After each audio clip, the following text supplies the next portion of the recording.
şəhid ailəsindən, şəhid qardaşımızın evindən 2 dənə təsərrüfatı döşək götürdük.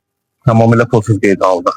Sırağa gün, yəni ayın 21-i də Xırdalandan götürdük. Onlara da parası 50'nin 50'ye, 130 manat civarı endirim elədik. Şəhidimizin evindəyik Xırdalandan. Gəlmişik döşək götürməyə. Bir xahiş edərsək, gəl ziyarət elə. Şəkillərini çəkirik. Allah rəhmət eləsin. Hamısının yeri cənnətdir onsuz da. Deməyim odur ki, bu videonu çəkməkdə məqsədim odur ki, yəni belə təşəbbüslərdə yəni iştirak eləyək. Şəhid ailələrinə xüsusi ayrıcalıq verək. Sıradan müştərilərdən onları ayıraq. Yəni sifarişləri daha tez qeydə alaq, işlərini biraz qabağa ataq, gözlətməyək. Yaddan çıxmasın. Yaddan çıxmasın. Düzdür, zamanla hər şeyi soydu, çox şey unutturur, amma biz unutmayaq onları. Bax, məsələn, dırnağımıza bir dənə tikan baxanda canımız ağrıyır.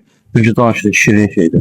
Amma o şirin canlarını bu vətənin bütövlüyü, torpaqların bütövlüyü uğrunda, namusumuz, qeyriyyətimiz uğrunda, milləti uğrunda fəda edirlər. O şəhidlərin fəda etdiklərinin müqabilində bizim gördüyümüz bu iş, bu 2 dənə, 3 dənə döşəyin yığılması bildiyiniz heç nədir yəni. Nə qədər çalışaq onların ailələri üçün, geridə qoyduqları üçün, yenə də onların borclarını qaytara bilməyəcəyik. Videonu çəkməkdən məqsədimiz, yəni biz belə gözəl iş gördük, özümüzdən fəxr eləyək, öyünək, o məqsəddə deyilik. Birinin evinə 2 zəmbil yardım aparanda, onu çəkib paylaşanda o video blog edər, altda ağzı görsəllər yazırlar ki, yaxşılıq edibdən niyə bunu çəkib paylaşırsan. Halbuki onu çəkməkdə onların məqsədi də düşünsələr, bilərlər ki, insanları belə yardımlara, belə gözəl işlərə şövqlərini oyatmaqdır, təşəbbüs yaratmaqdır.